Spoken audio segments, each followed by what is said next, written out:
Okay, so tonight we're going to start sitting as usual. So close the eyes, elongate the spine.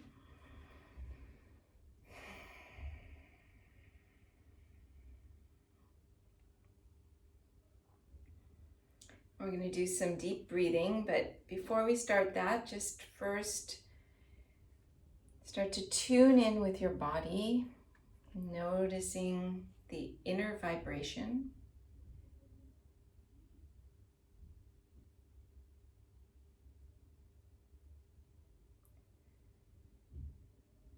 Allowing the hips to relax, the pelvis, the legs to feel heavy.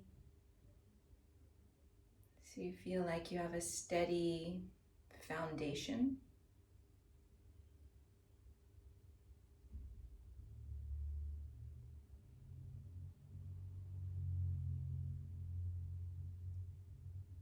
And feel like the spine is getting a little longer, so that the pelvis and the legs feel heavy, but the head feels light.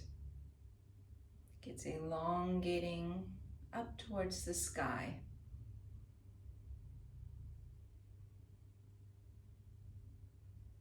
Try to relax the jaw.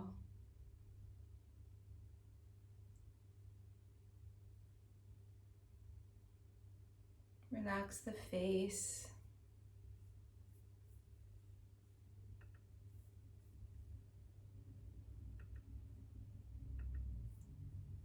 Relaxing all around the eyes, behind the eyes. And allowing the thoughts in the mind to start to settle.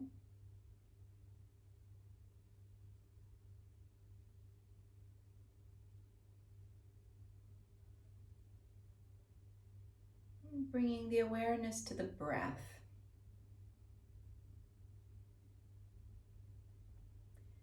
Breathing in and out through the nose. Noticing the movement with the breath. Noticing how the air feels when it enters through the nostrils versus how it feels when it exits.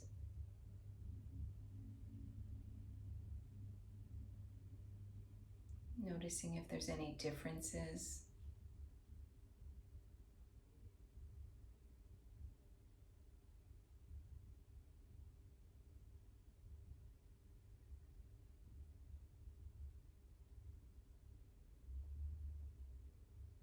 You're going to bring one hand below the navel on the belly.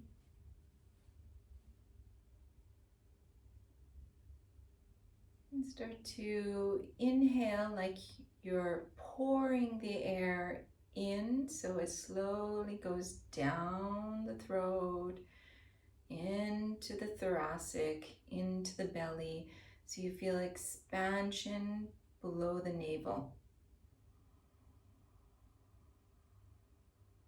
When you exhale, squeezing from the pelvic floor, around the navel, squeezing the air out. Inhaling like you're pouring the air inside. Slowly makes its way down the thoracic, into the belly. And exhale, squeezing from the bottom, squeezing the air out. And continuing like this, you can remove your hand if you feel like you're able to have some belly movement. So we want to emphasize the belly tonight.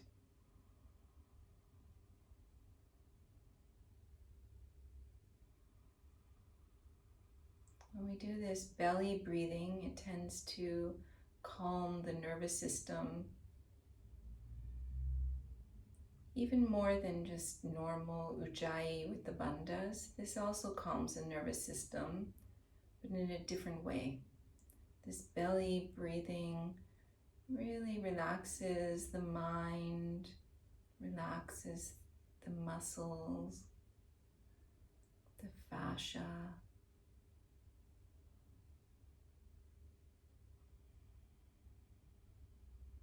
So you start to feel the muscles softening.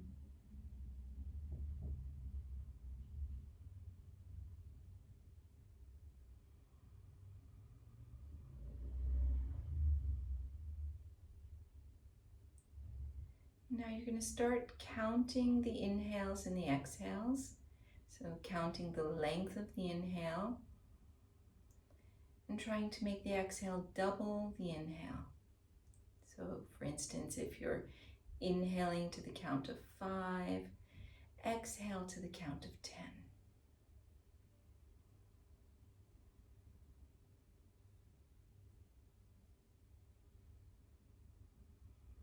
You can start to use the sound of Ujjayi.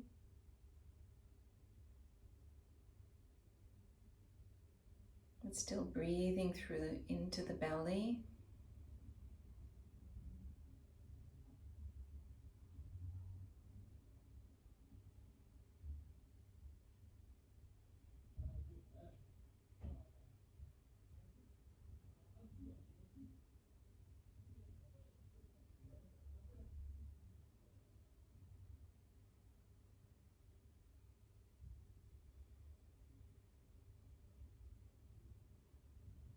We're going to do the Ujjayi pranayama through the Kavalyadam traditions. It will be different than what we do in Ashtanga. So you're going to inhale normally through both nostrils, the same count you've been doing, and then close the right nostril with the thumb and exhale double through the left.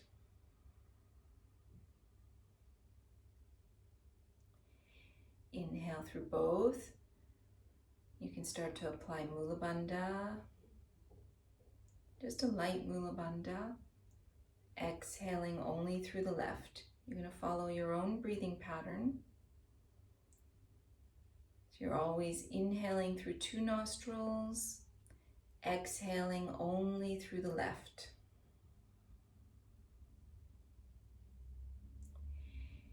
Always exhaling double the length of the inhale.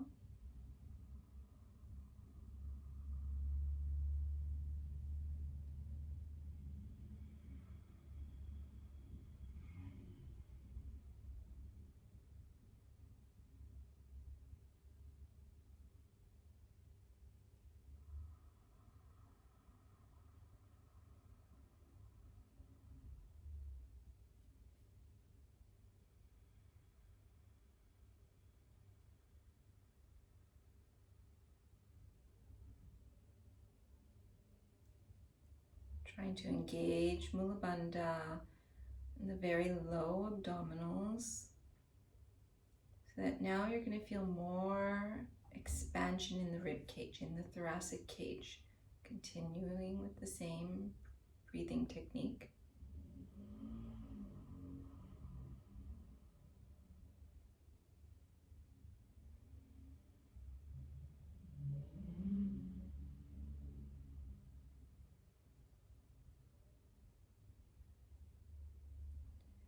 Noticing if the mind wanders away from the activity at hand, just gently bring it back.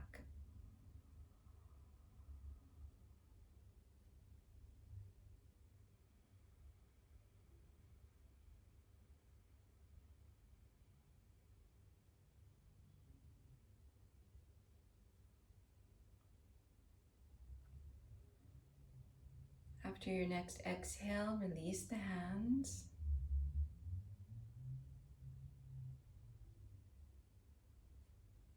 You can bring the hands in front of the chest. And we're going to chant Om to begin.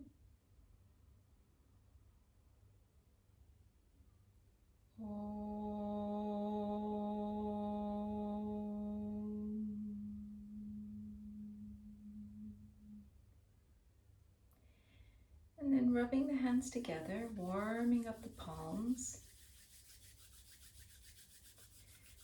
Bring the hands over the eyes. And just open the eyes behind the palms. And releasing. So tonight,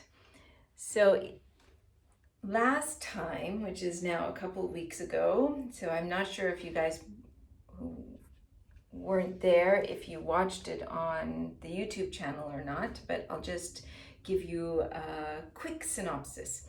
So last time we reviewed the term Ishvara. Okay, so Ishvara means Lord or God or ultimate reality, any way you want to call this. And they're in Sutras 123 to 126. So if you want to make notes and review later. And what these few sutras are saying is that a quick way or a direct way to samadhi is by devoting yourself to the Lord. Okay, so to have pure 100% devotion. So it's easier said than done. And then he goes on, Patanjali goes on to explain some of he describes Ishvara. So he describes it as a special Purusha or self, right? He describes it as untouched by the kleshas, which are those root causes of suffering. He describes it as untouched by karma, its fruits, because it's not acting in our world, like as we see our world, and it doesn't accumulate the reservoir of subliminal activators that happen because of karmas, because of our actions. Our actions and the worldly actions, and it's the samskaras. And it is all-knowing and unlimited by time, as well as the teacher of the sages. So these are the qualities of Ishvara. Then the following sutra is Sutra 127. So Pada 1, Sutra 27, 1.27. So for those who haven't been there before, my pronunciation is not so great, but I'm making the effort. But if you really want to learn how to pronounce it, then you can listen to when I post them, Gerald chanting them, or there's a couple of good people, like more Indian people, because they have the better accent, right? So tasya, which means of that or his. It's talking about Ishvara. Do you guys have a copy in front of you? Because you can, sometimes the translations can be a little different, so I just pick a couple that I think resonate with me. So vachaka, which means word expressive or speech. Pranavah, which means the mystic sound of Om. So it's the humming sound. It's the sound of Ishvara. It's the sound of God. So then all together, it's his symbol is the humming sound, Om. Okay, so we're going to talk about Om tonight. So Pranava. So this is how he describes, because Patanjali never uses the word Om in the Yoga Sutras. He refers to Om as the Pranava. So all the commentators, because sometimes I've wondered, how do they know that he means Om?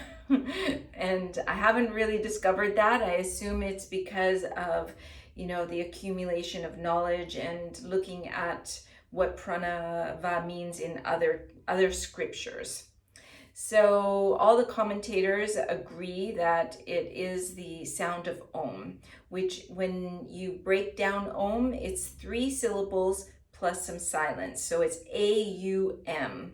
Okay, we usually say Om and we spell it O-M because the combination of A-U is Om. Okay, so, but sometimes if you've seen it printed both ways, both are correct. Both kind of ways of pronouncing it are correct as well. So Satchidananda, Swami Satchidananda, he says that pranava is associated with prana.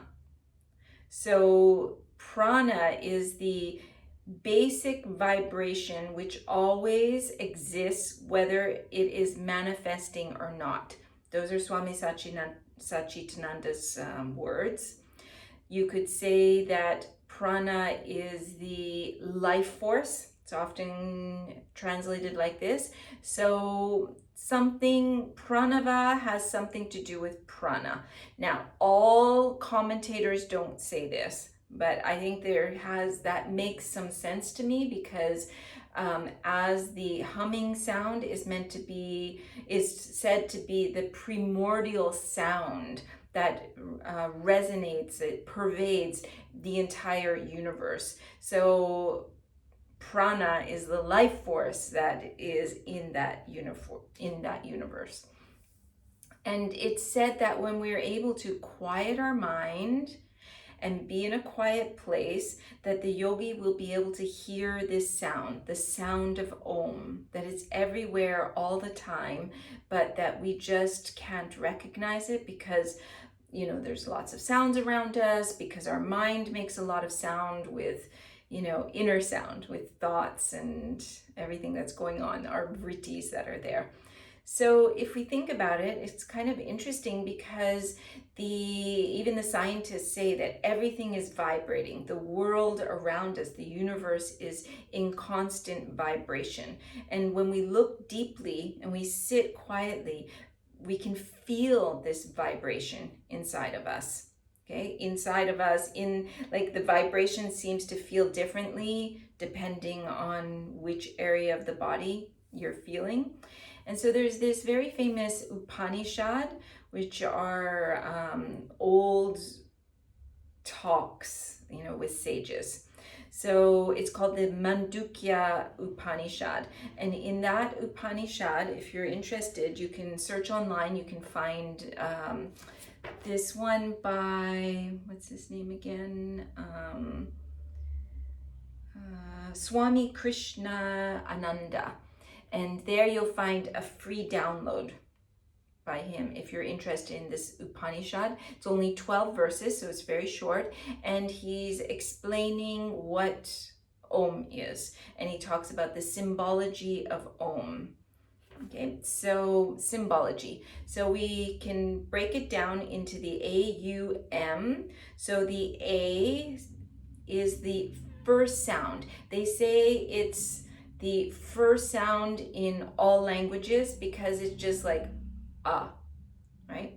You don't have to do anything. It's deep. It's in the back of the throat. So it's And so that sound, it's represented by the present moment. Okay?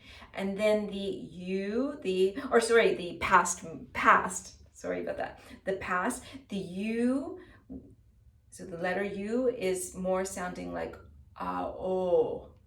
Okay, that has more of that O sound. And if you're chanting, we'll chant Om. If you're chanting, the tends to vibrate deep in both the chest and the throat.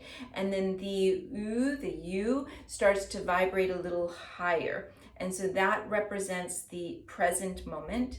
And the tends to vibrate more in the face and the head. And so this represents the future. And then if you see the symbol Om, kind of looks like a 3 with that little, twirly thing there. So that represents the AUM, represents each piece of that 3 with the little twirly thing. And then there's a little kind of boat on the top.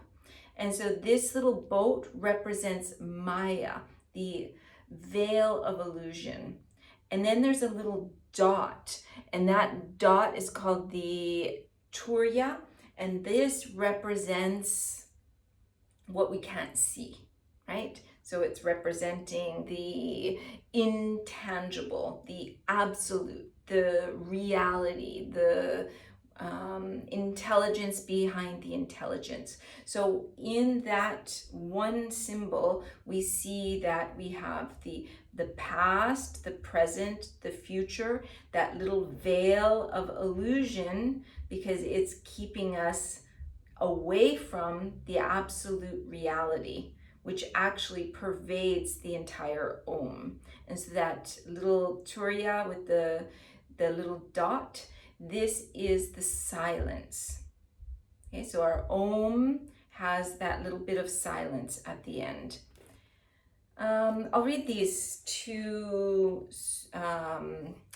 stanzas from the Mandukya Upanishad. So it's translated by Swami Krishnananda. So the very first stanza is Om. This imperishable word is the whole of this visible universe. Its explanation is as follows. What has become, what is becoming, what will become. Verily, all of this is Om.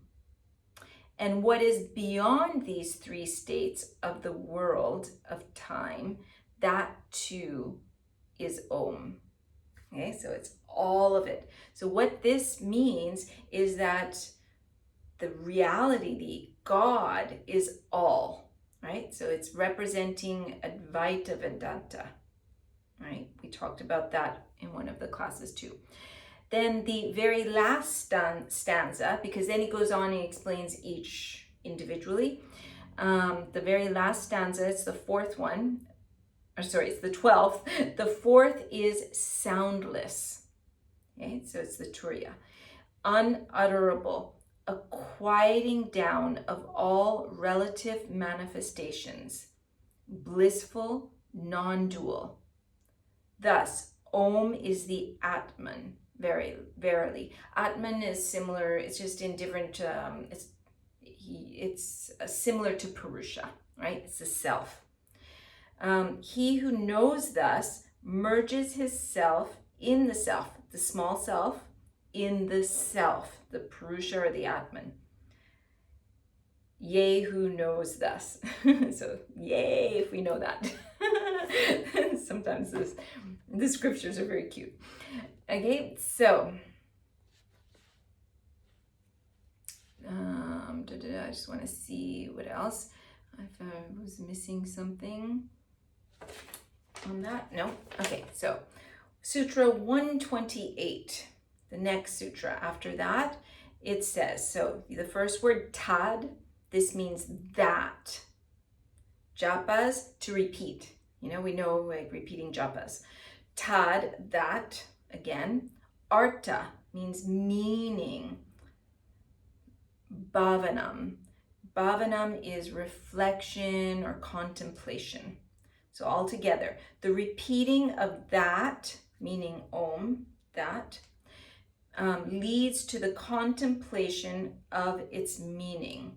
So this is a translation by Georg Feuerstein.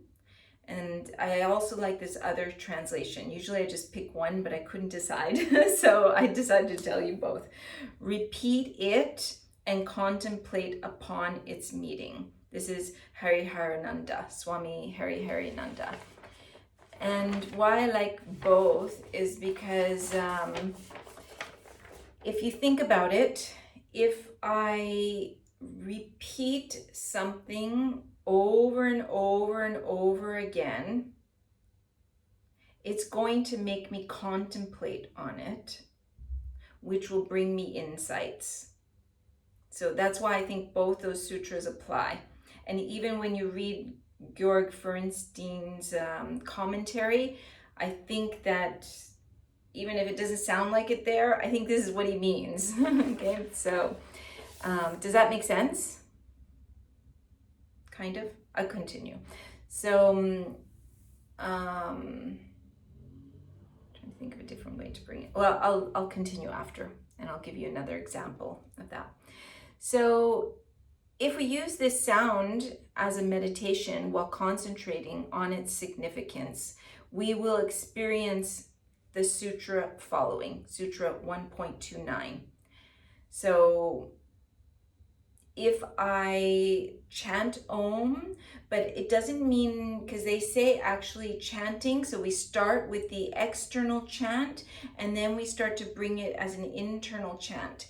And so many cultures or religions will use this, using the word of God to keep repeating and repeating and repeating, to remind you that I am it as well, right? So that we are part of that. We are, all of it is the same. All of it is one. So when we do this, we get two kind of benefits, things we experience. One is that the obstacles to mental clarity, they disappear. They dissipate, go away. And then we get knowledge of the inner self. Okay, so Sutra 1.29. I'll read it out and break it down. Tattaha, which means from this or thence. Pratyak Chetana. So these are two words, but they go together. Inner self or inner consciousness. Adigamo means attainment. Api means also. Antaraya means obstacles. Abhavash is disappearance. Cha, the end, is and. Okay, so all together. Thence, the attainment of knowledge of the inner consciousness or self, and also the disappearance of the obstacles occur. Okay, occur, I added there, right? So when we chant this is what is going to happen. So we're supposed to be, my project is to bring this to daily life, right? To bring these teachings to daily life. So if you think of God while saying his name, this sound brings insights to his, I don't really know how to say his or it because neither of those sound really correct, but today I'm using his significance. And so when we realize its significance, then we attain this knowledge of our inner self, ourself, right? Because God also resides within us. Okay, so this is a great aspiration. But also, if you think about anything that we put our focus on and bring a vibration to, we're going to start to have, we might embody it and we might have some insights into it. So where this is really important in daily life is how I talk to myself is a vibration, even if I don't say it out loud, because sometimes we do say it out loud. Oh God, I'm so stupid, right?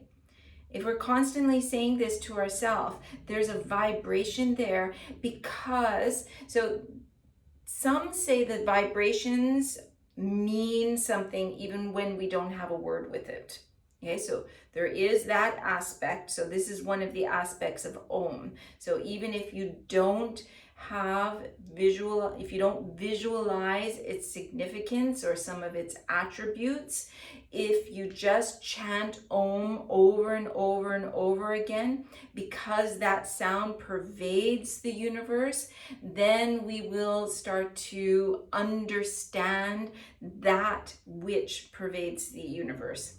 And we'll, as I keep saying in different ways, and then as we understand that, we'll start to understand that we are part of the universe, that we are interconnected.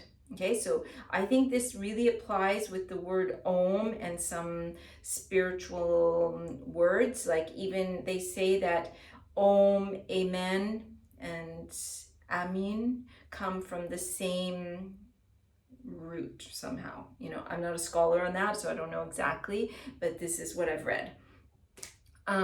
So if I keep saying I'm stupid, and in my mind, stupid equals, whatever we decide to equal it to, like unintelligent, not worthy, or things like this. If I keep saying that, because of the meaning and the vibration, then it goes deeper and deeper in ourselves, and then we're affected by this.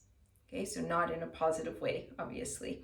So how we repeat things, so verbalization is so important. It's so much more important than I think we give it credit. That's why there's people who try to teach us nonviolent communication. And nowadays it seems like, when I was young, it wasn't so prominent, but I see that in the last 15, 10 to 20 years, I would say, it's gotten more and more important how we use language, right? You see, like, politically correct language, right? Because word has a vibration which is going to have an effect on us and on others.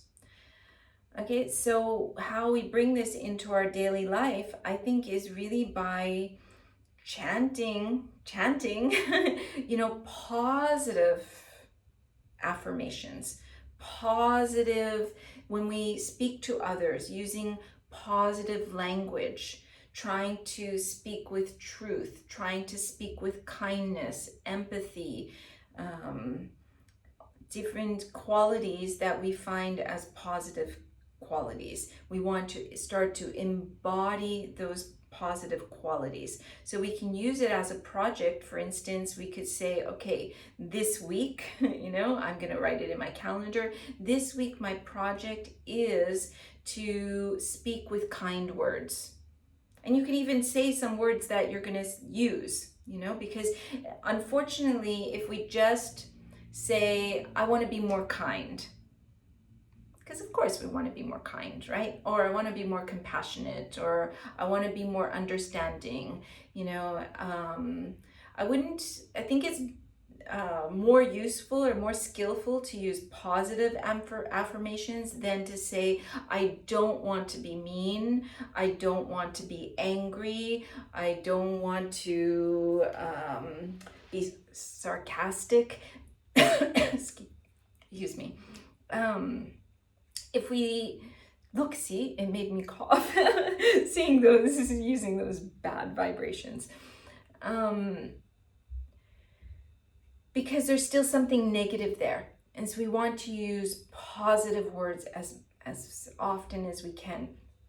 Also, if we put this onto ourselves, it can be a heavy weight. If I'm saying to myself, I don't want to be, this week, I'm going to practice, I don't know what's happening in my throat, I'm going to practice not being angry. Then what happens when you get angry? Bad girl, right? We admonish ourselves, right? So if we start with, I'm going to practice as often as possible being kind. These are the kind words I want to try to put into my vocabulary. I go to work, I've got my little list of my kind words. And so that when a colleague, brings me a cup of coffee, I can use a kind word. When I go to the grocery store and, you see another patron of the grocery store and you might have a conversation, you might be able to use one of those kind words. When you're with your partner and they come home from work, you might use those kind words with your kids. We can actually put it really into practice without having the negative effect. Unless we start saying, oh, but I only used it like 3 times. No, but this we have to get rid of, out. Even if we only use those kind words once in the week, it's still, you used it. And so that we should have the positive vibration from that. Do you see what I mean? Okay, so if we are using negative words or listening to negative words or thinking negative words, then it has a great effect on our consciousness. Okay, so we use this sutra about the Oms to learn this.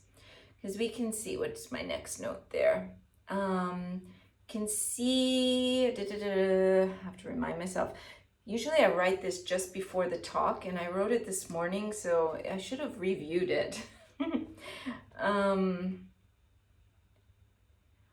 Well, I wrote there, we all know that positive energy brings about positive energy. So the chanting of Om is something positive. So we can see that there's something very true about this Yoga Sutra, this part of the Yoga Sutras, these few sutras, that if we chant Om over and over, we're gonna feel the positive energy from that.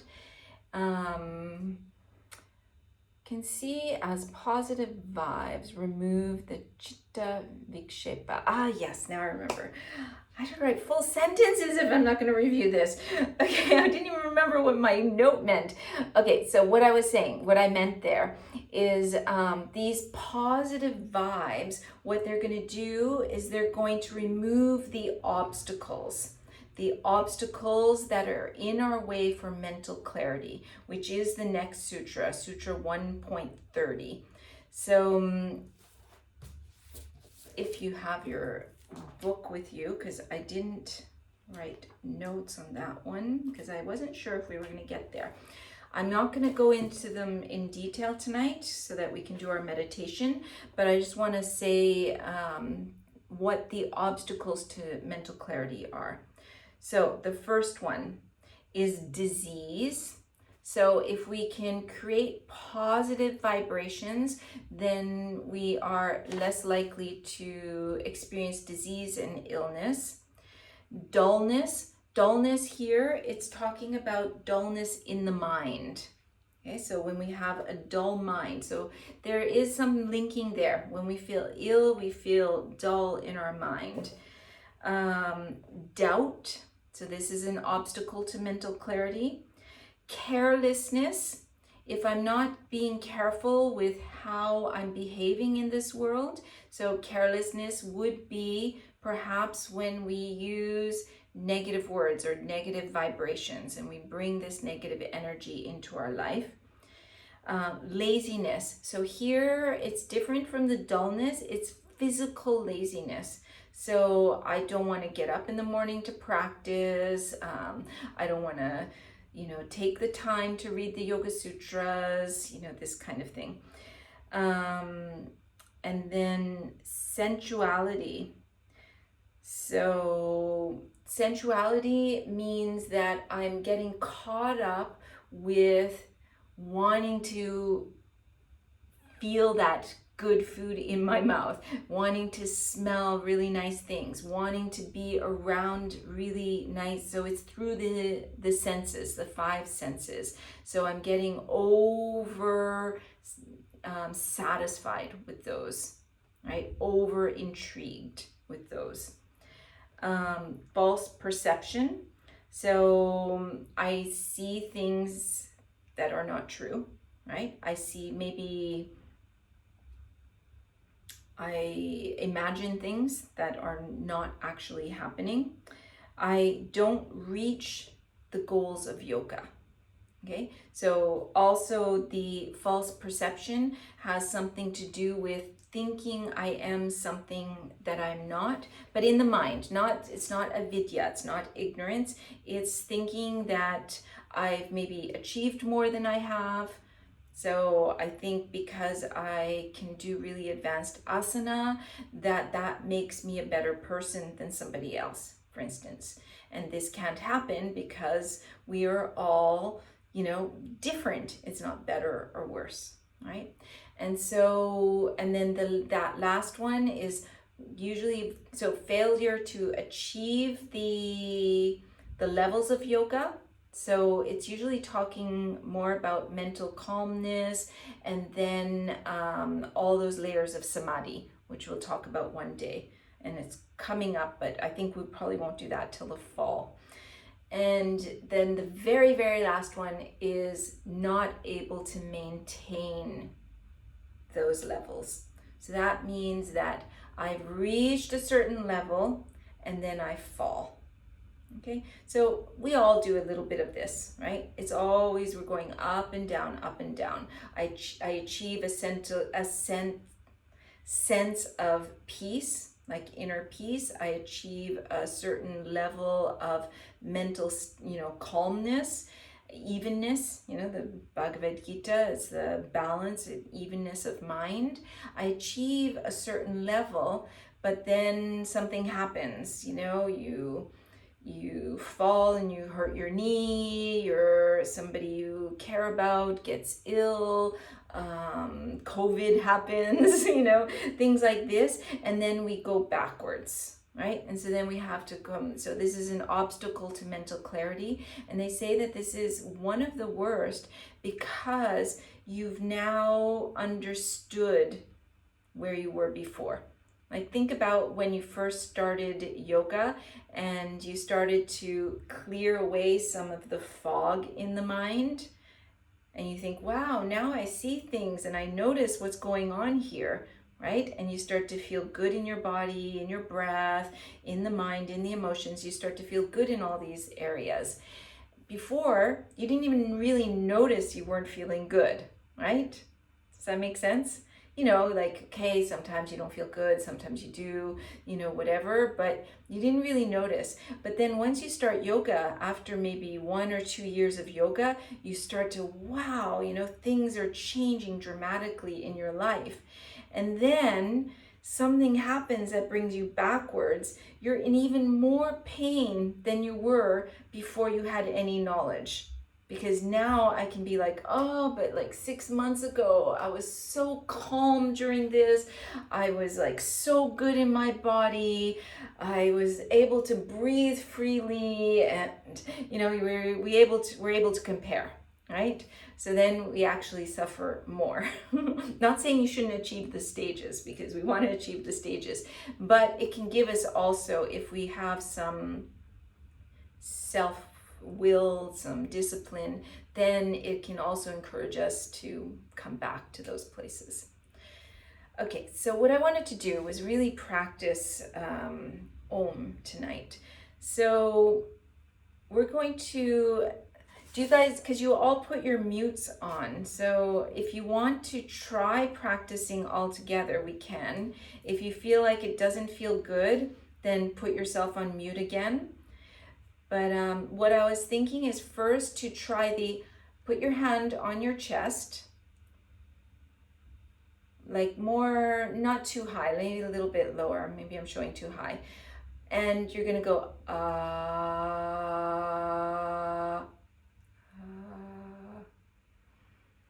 and you feel this vibration in the heart, right? Because ultimately, what we want to, one of the things we want to try doing is we're going to have this Om. It's going to go from the heart through to the mind.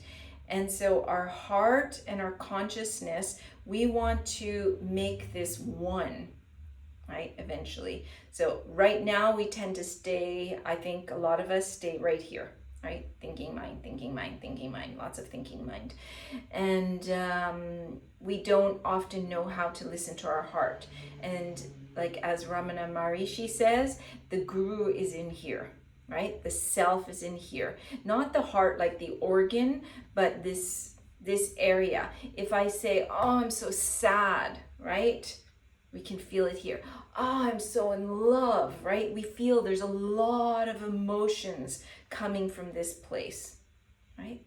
Also, down here as well. But, it's all interconnected. So basically we want to use the chanting of Om to kind of waken here. So that's the Ah, and then you're going to go from Ah to Oh. Okay, so try. Oh. Oh. Do you feel that it gets a little higher? Yeah, the vibration goes a little higher. Oh. Oh. Okay, and now we're going to add the at the end and see if you feel this even higher.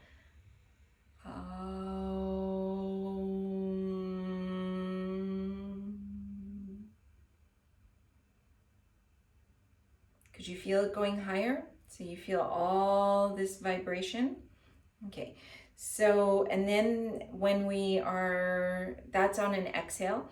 And then when we inhale, there's some silence. Okay, so this is the Turiya. right? So what we want, all this is combined. So we're gonna try, I've never done this through Zoom before, but I've done it a lot in a room with people, and it feels really nice.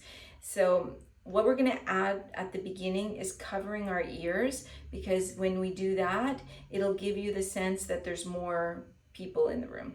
Okay, so you're gonna feel more of the vibration, and then after a while, I explain now so you can decide when you want to take your hands off, because it can be hard on the arms to hold them there.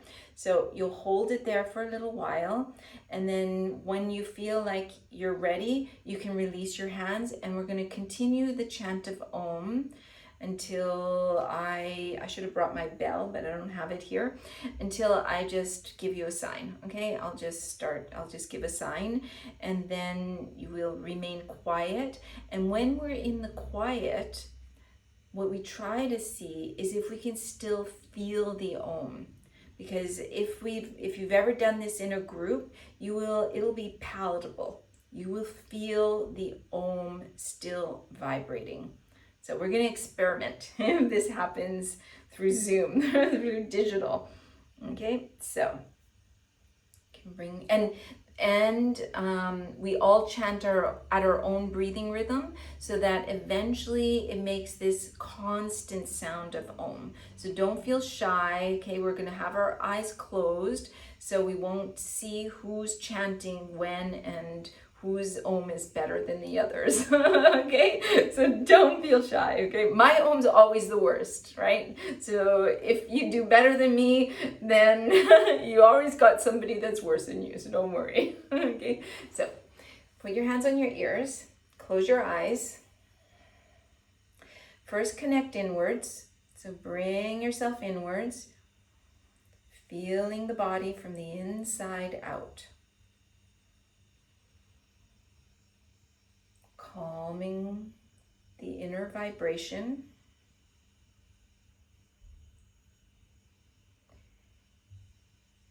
You're going to exhale fully. Inhaling, and the following exhale will start.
Slowly bringing the sound of Om inwards.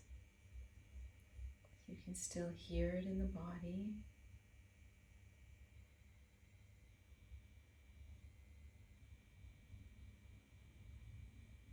Noticing the inner vibration.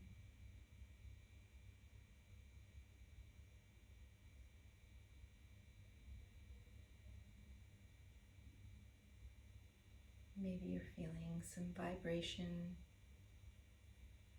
from the inside out.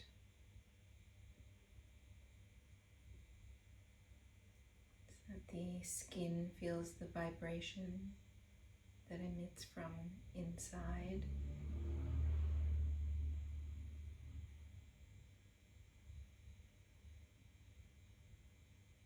Allowing the breath to become more settled.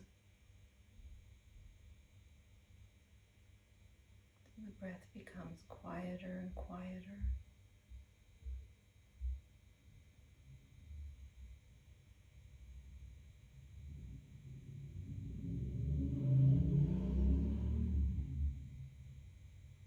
Noticing if the mind feels settled.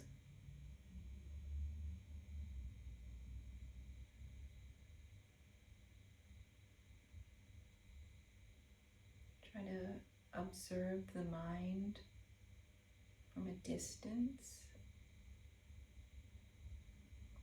that if any thoughts pass through the mind, you don't get entangled with them.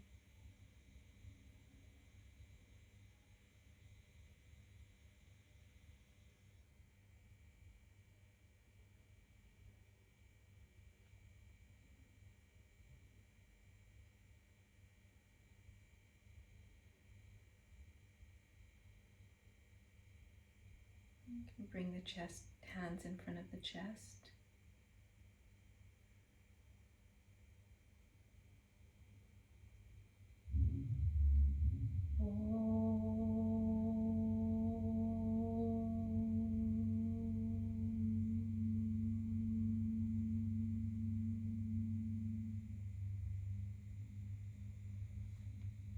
Namaste.